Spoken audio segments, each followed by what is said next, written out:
Hello and welcome to China Tonight. I'm Stan Grant. On the program, China's space program reaches a new milestone. A winter freeze on the India-Chinese border. And does the Common Prosperity Promise include people living with a disability?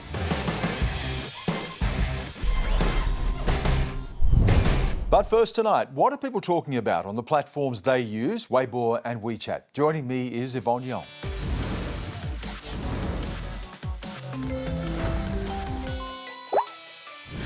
And Yvonne, popularity in China is a fraught thing. It can bring fame and riches, but also rapid fall and disgrace. This week it was the turn of Chinese folk singer Song Dong-ye. It was, Stan. After being cancelled by authorities and the public years ago for his drug use, Song Dong-ye complained at length on Weibo this week about the impact this has had on his career. His career hit the rocks after his arrest for smoking marijuana in 2016 was made public, despite heartfelt apologies and promises. In a lengthy post this week, the singer claimed he'd been a victim too, first as a depressed artist lured into drugs, and then as a cancelled celebrity. But even his complaints have been cancelled, with Weibo suspending his account. 640 million people clicked on the hashtag Song Dong-ye's Weibo blocked, and few were sympathetic. This one said, as a public figure, the impact on fans and the society is huge. If Song Dong-ye can complain of being wronged, who will be complaining for people losing their families over drugs? And Song Dong-ye's experience is not unusual, with an increasingly nationalistic tone in China since the COVID pandemic. What's become clear is that no one is immune from being cancelled if you offend the political or moral tone the state is demanding. Wen Lei Ma reports. Popular Chinese actor Zhang Zihan won't be cast in movies anytime soon. You can't find his old films or TV shows on any of the major streaming networks in China, nor can you listen to his songs or follow him on social media. He's been cancelled. It emerged that he has taken some photos at some Shinto shrines in Japan. One of them was the Yasukuni Shrine, which is very controversial in China and Korea for housing the spirit of World War II war criminals. Zhang's visit was seen as a betrayal of Chinese nationalism, and his apology and plea of ignorance did little to quell the backlash from the public. Bye-bye. While furious fans condemn and boycott celebrities all over the world, in China, they're frequently empowered by the government, who can and do declare some big names persona non grata. The government-affiliated China Association of Performing Arts issued a statement denouncing Zhang for severely harming the national feeling and bringing baneful influence to his young age group audience. And as a result of that, he was blacklisted. So you can no longer see the shows. Sometimes they also get rid of the names of the actor from the show, so you can still see the show, but you can't actually see who is the actor. Even when they are the main actor, they're not listed there. The famous have become the latest target in Beijing's war on pop culture and idolatry, a crackdown that has ensnared reality TV genres, so-called sissy men, and what it calls the decadent ideas of money worship, hedonism, and extreme individualism. So the government wants the celebrities, and in fact culture and arts in general, to serve a higher purpose. And the higher purpose, according to the government, is what they call socialist core values. Outsized salaries have also become a flashpoint. Time's up. Internationally recognised actor Fan Bingbing disappeared from public view for 4 months in 2018. Her absence coincided with revelations she had been paid 60 million renminbi for a film, but reported only 10 million to the tax authorities.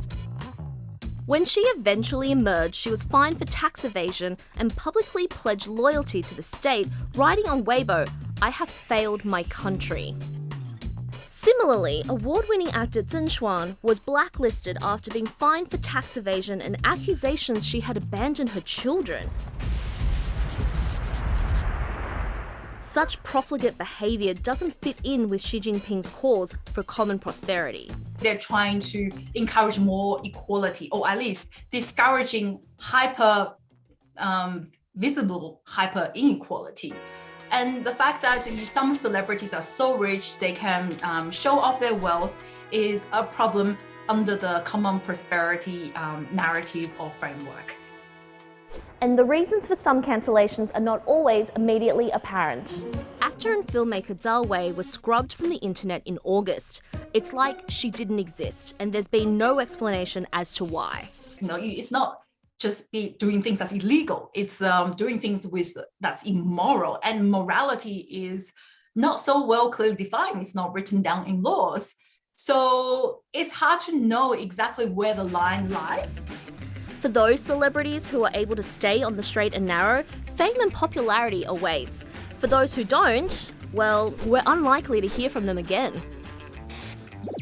And Wenlei Ma joins me now. Wenlei, people get cancelled in the West, of course, but if you're cancelled in China, it's fair to say you are really cancelled. You are 100% cancelled. No one will ever hear from you again unless it's, an absolute kind of begging your contrition and forgiveness. And then you'll never be able to say anything about why you were cancelled or anything like that. So Dave Chappelle would have no chance. And it's really easy to get cancelled because fans kind of clamour for these cancellations, and all they really have to do is play the nationalism cards. Like, that's not nationalistic, that's not patriotic. And then the government, or even sometimes the platform themselves, preemptively just go, oh, no, it's not, and nobody wants to be seen as not being nationalistic. Speaking of nationalism and patriotism, the biggest movie in the world right now celebrates a famous victory that China claims over the United States, and a very, very patriotic bit of propaganda as well. It is. It's called The Battle at Lake Changjing. It's set during the Korean War. It's only been out for 2 weeks and some change, and it has made $633 million US. Wow. It is bigger than Bond. It's bigger than any Marvel movie in the world, and it is a 3-hour war epic. It coincides with the 100th anniversary of the Communist Party, and people are claiming that it's pretty much their duty to see it. Where did they come from? Did they fall out of the goddamn sky? And Wenlei, it's not just people watching it in the cinema, but people watching it everywhere and having their own experience of this film uniquely as well. It is. I guess it's a pretty immersive experience. One thing is that, they've got school students experiencing this through eating frozen potatoes at schools, just so they know what it felt like to be in that battle. It was life imitating art. Absolutely. Look at that. Look at that. Thank you.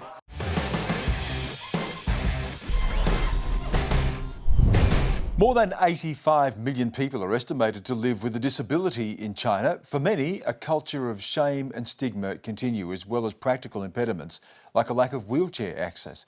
But this year, the nation sent 251 of their most talented athletes to the Paralympics, and national laws designed to protect and serve these communities guarantee rights to employment and education. Annie Louis reports.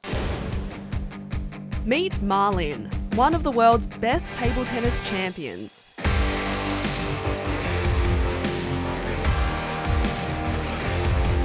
A Paralympic veteran who won 4 gold medals for China. And in Tokyo, picked up a silver medal for his new home, Australia. But his journey to the Games started when he was only 5 years old. 国内的可能是我那时候上幼儿园嘛，就是放学也挺早的。 完了之后就跟小朋友一起去那个动物园去玩，之后就看着熊挺有意思的，完了就。He would regularly visit his local zoo in Dalian, a city in northern China.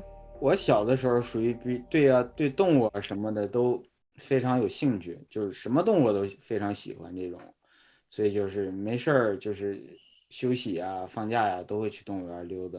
因为中国那个时候那个动物园是笼子的。 就是熊都在笼子里边，就是你手可以伸进去摸它，之后就比如就喂它呀，摸了它几下，之后就受伤了，被它给咬了。He was rushed to hospital to have his arm amputated. 可能就是写字了，比如说这个你要从左手重新开始练，之后我之前是也一直在学钢琴，可能就不能再继续学了嘛。And what inspired you to start playing table tennis? 因为当时是96年，奥运会之后，那个中国的乒乓球拿了冠军。A record 197 countries have come to Atlanta for the centennial Olympic Games.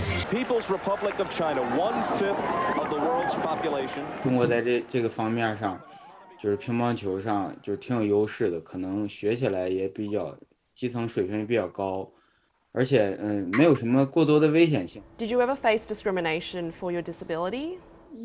没有吧，因为一直身边的朋友都是健全人，有的也没把我当成，比如说少手会有什么不方便啊，包括一起滑雪呀、潜水呀，就都比较正常，就都没把我当成什么，就我可能比他们就有的时候还要快一些，比如说就滑起来呀， What support does China give to people with a disability? 很少吧，可以说，就是如果是比如说没练体育啊，而且是没拿到一些成绩之前，可能就是什么都没有。中国社会对残疾人的歧视是由来已久的，尤其从历史上到现在，就是发生很多。我想最重要的原因是一个经济原因，就是残疾人吧，他会成为一个家庭的负担。Are attitudes changing? 对，在过去的几十年吧，这个残疾人的地位大大提高了。中残联在改善中国的残疾人地位方面起到了非常重要的作用。The China Disabled Persons Federation was founded in the late 80s by the son of Deng Xiaoping, Deng Pufang. Red guards throw him off a 4-story building. The attack leaves him paralyzed for life. 本身是一个残疾人，是在文化大革命中间因为受到政治迫害变成了残疾人，所以这个机构呢，就是在中国获得了很大的。The group's lobbying has led to changes in a wide range of areas, improving access to things like education, stable financial support, medical care and employment.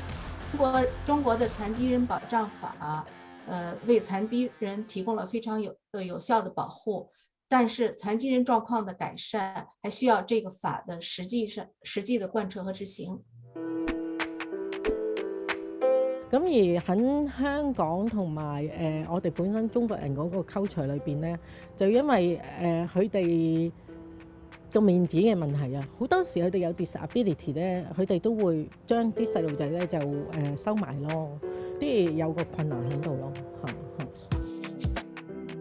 They don't want the people to know. Until now, in my experience, when my son had the autism, I don't want to tell anybody because I think they will be discriminating me. Emily Ma moved to Australia in the early 90s. Her youngest son Brian has autism and is non-verbal. 因為我個仔細個嗰陣時喺澳洲咧，好難揾到中文嘅資料啦。咁嗰陣時係好辛苦啦，因為我嘅英文係唔係咁好咯。咁去到一啲社區中心度聽啲講座啦，我只可以 get 啲唔係好明白，咁我就覺得好 upset 啦，因為我係作為一個媽咪咧，我竟然幫唔到我個仔。She started the Chinese Parents Special Support Network, a volunteer group to help others in the same position.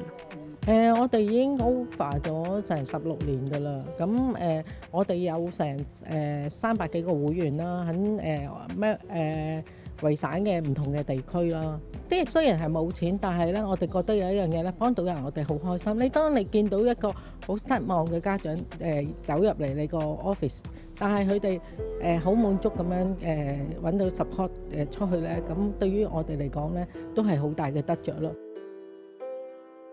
Annie Louie joins me now. Annie, tell us more about Deng Pufang and the impact that he had on the lives of people in China. Yes, so obviously he had some really huge connections with people in power, but it is interesting how he was able to convert that and use his connections for good to help millions of people. He was given a UN prize for human rights a few years ago, so it's fascinating to see that so many people respect him and that changes have been able to be pushed forward. And Annie, you've got a personal connection here, family connection in China that helped inspire this story? Yes, so the last time I went back, I met for the first time one of my cousins who's about 40-something years old now, and she lives with Down syndrome, and I was really surprised to see that she had never left the house. So I thought it was my family harbouring some traditional views that, they maybe were just old-fashioned, but the more I delved into this story, I realised it's a cultural problem with stigma, and it's quite widespread and common that we don't see these people on the streets. So if you go back to China, you might see beggars in major cities, but otherwise disability is invisible. So I figured I was quite inspired by that, and to talk about it openly is better than not talking about it at all, and that just continues a cycle of invisibility for people with a disability. So it's been really great to have this platform and this show to talk about some serious issues every now and then too. Absolutely, and Annie, it's been fantastic having you on the program. Thanks for all your work. Thank you so much, Stan. I've had a blast. And Yvonne, in other news, China is once again resisting global efforts to find the origins of the COVID-19 virus. Yes, in fact, China's ambassador to the UN, Chen Shu, has reportedly said it is time to send teams to other places, all because the World Health Organization has formed the new Scientific Advisory Group for the Origins of Novel Pathogens, or SAGO. The WHO says it's a last chance to determine the origins of COVID-19 and urged China to cooperate. That is a human endeavour to understand a virus that has stopped our whole world. And I would ask everyone to create a little space for that discussion to happen. Right now, this is our best chance. And it may be our last chance to understand the origins of this virus. Well, China has strongly denied theories that the virus leaked from a lab. The Foreign Ministry says it supports the probe, but hopes the new advisory group will investigate the virus's origins objectively. 中国将继续支持和参与全球科学溯源，坚决反对任何形式的政治操弄。 A WHO-led team spent 4 weeks in Wuhan, China, earlier this year. It concluded the virus had probably been transmitted from bats to humans through another animal, but said further research was needed. The investigation was criticised, though, including by the WHO director, for a lack of transparency. Exiled from Australia for allegedly being an agent of foreign influence, it's been revealed billionaire Huang Xiangmo has a new political appointment. Mr. Huang was once a permanent resident of Australia and one of the nation's biggest political donors. But an ASIO security assessment in 2018 alleged he was seeking to influence Australia's political system, and Mr. Huang was banned from entering the country soon after. Now based in Hong Kong, the Sydney Morning Herald's Nick McKenzie has revealed that Mr. Huang has been elected to the Hong Kong committee responsible for electing patriotic legislators. His name appears alongside 1,500 others, all vetted by China, elected to help select almost half the Hong Kong legislature next year, as well as the city's new leader. Mr. Huang has always denied trying to influence Australian politics on behalf of the Chinese Communist Party. Nonetheless, Chinese state media says Mr. Huang promoted himself as a candidate who would fully implement the principle of patriots ruling Hong Kong. And Yvonne, troops on both sides of the disputed India-China border are expected to dig in for the winter after talks between Beijing and New Delhi collapse. That's right, Stan. The latest round of high-level military talks between the two countries aimed at disengaging troops from key friction areas along their disputed borders has ended in a stalemate. China says India has made unreasonable demands. 中方从维护中印两国两军关系大局出发，为推动边境局势缓和降温，做出了巨大努力。 A PLA spokesman also said instead of misjudging the situation, the Indian side should cherish the hard-won situation in China-India border areas. While India's military said the Indian side made constructive suggestions for resolving the remaining areas, but the Chinese side was not agreeable and also could not provide any forward-looking proposals. The two sides acknowledged the impasse means both will keep troops in the disputed area for a second consecutive winter in dangerously freezing temperatures. And finally, Stan, while 90-year-old former Star Trek actor William Shatner might have become the oldest person to go to space this week, he wasn't the only spacefarer making headlines.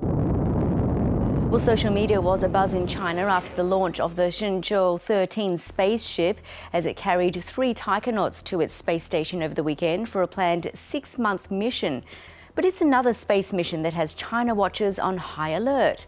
According to the Financial Times, US intelligence officials were surprised by a recent hypersonic missile test.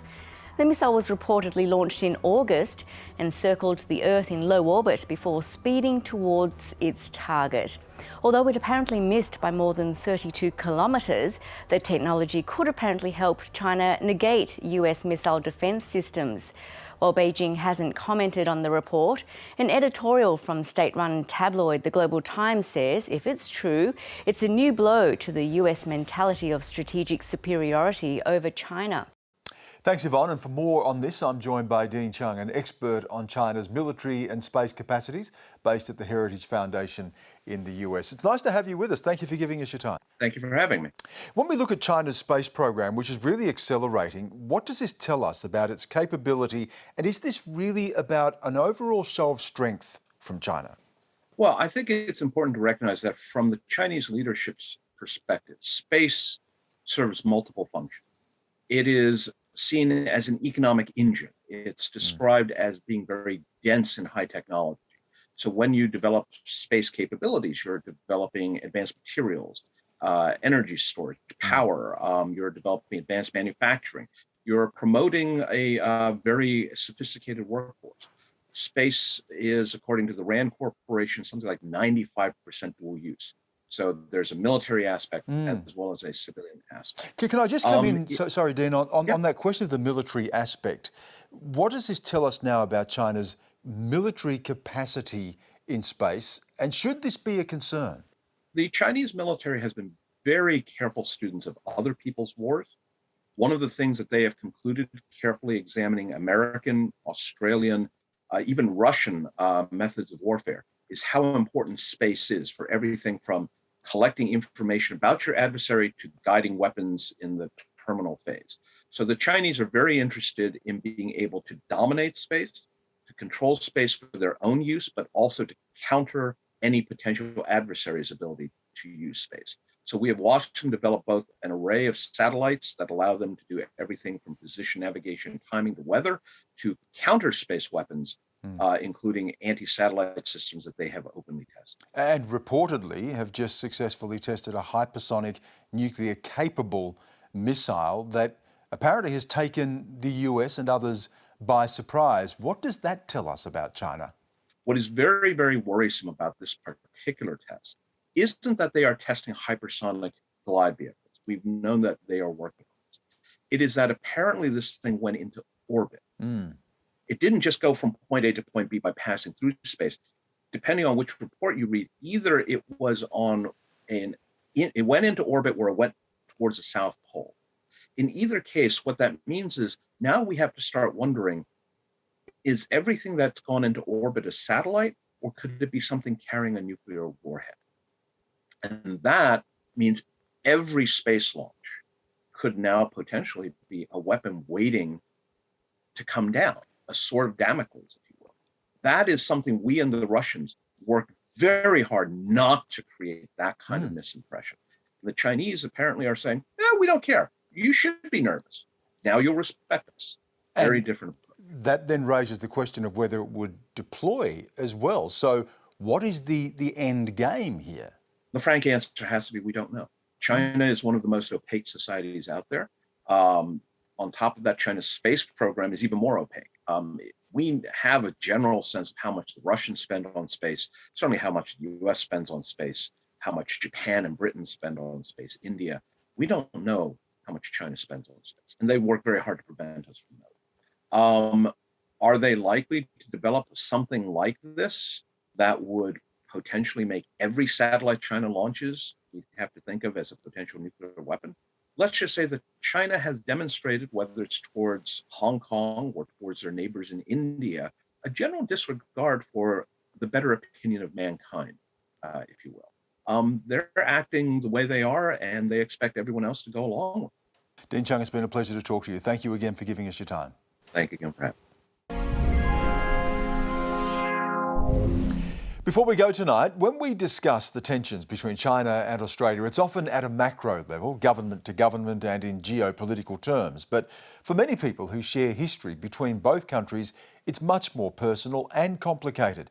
Jason Yat-sen Lee and Craig Chung were both born and raised in Australia, but their families are originally from China, successful in business and life and engaged on both sides of the political fence. Craig and Jason tell us their stories. My parents were migrants from Hong Kong. We spoke mostly Cantonese at home. Well, I get the generations of what I am mixed up a bit myself.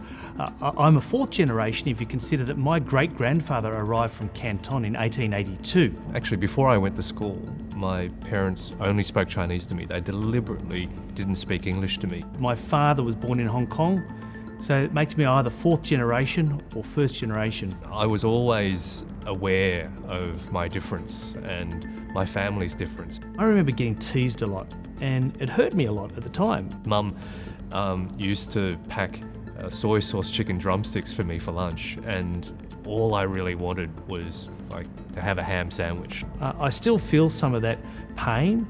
Silly things, Ching Chong Chinaman, really was something which really was said a lot. I guess in some ways I tried even harder to be Australian. It's easy for us to say to our kids, don't let words hurt you, but for kids growing up, they were hurtful. 2 of my 3 children were born in Beijing, so they're actually Chinese born. Somebody asked my son, "Where are you from?" And even though in aggregate he would only have spent a few weeks on holidays in Australia, he responded, "I'm Australian," which we found really interesting, that he took his identity cue from my wife and I and who we were. One of the teachers said, for all those boys who are celebrating Chinese New Year, put your hand up, you can leave early. And my son put his hand up. And I'm really proud of the fact that he does identify as a Chinese Australian, that he does recognise that ancestry and that history. My interest in politics really came about through these identity issues, I think. It was part of the reason why I studied law. I couldn't think of a single Asian Australian who was a judge. I couldn't think of a single Asian Australian who was in Parliament. It was almost through that multicultural lens that I wanted to make a contribution. For me, having Chinese ancestry is a really important part of where I am and where I come from. Australia is the most successful multicultural nation on earth, and so many communities from all over the world have contributed to what Australia is today. But the Chinese community has never really, at a large scale, gotten involved in the machinery of parties, really gotten involved in electoral politics. This is a really damaging problem where people are feeling that they can't be involved because they will be somehow tainted as being part of the CCP or somehow not being not having an allegiance to Australia. Some people may well go, well, you look Chinese, you have a Chinese background. Are you somehow aligned with the Chinese Communist Party? And then that distrust sort of starts creeping in. And that's really sad. I personally know people who are currently not running for elected office because that's how they might be perceived. I would hope that all political parties can express a really simple aspiration to say, we want Parliament to reflect what the Australian community looks like. We want our party to reflect what the Australian community looks like. I personally don't get terribly affected by racism, and some of it is directed at me as an elected person, but what I do feel is that it's my responsibility to make sure that we call it out, because there is some other 7-year-old kid out there who it does hurt. This sort of distrust is just so cancerous to our social cohesion. We have to do everything that we can to make sure that we trust our own citizens. Start from the point of trust, because they are Australian citizens and they deserve our trust. The common idea is that people involved in politics in different parties don't like each other. Jason Yat-sen Lee is a great fella. Craig's a good guy. He's on the other side of politics, so we're not going to agree with everything, but I imagine he and I have had similar upbringings. He's the sort of person who we should encourage to be involved in public life, whether it's in Parliament or whether it's involved in another way. It's just so important that there is good role modelling that happens to young Chinese Australians when they see people, like Craig. They can go, you know what, I can do that too. I feel really at home. I feel quite safe and secure in being an Australian with Chinese heritage. I feel that this is really a great place for everybody to come, to have opportunity, to be able to be whatever they can be. It's an amazing diaspora from all over the world that contribute to what Australia is today.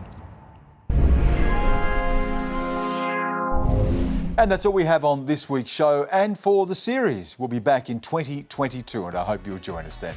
I'm Stan Grant. Have a great night.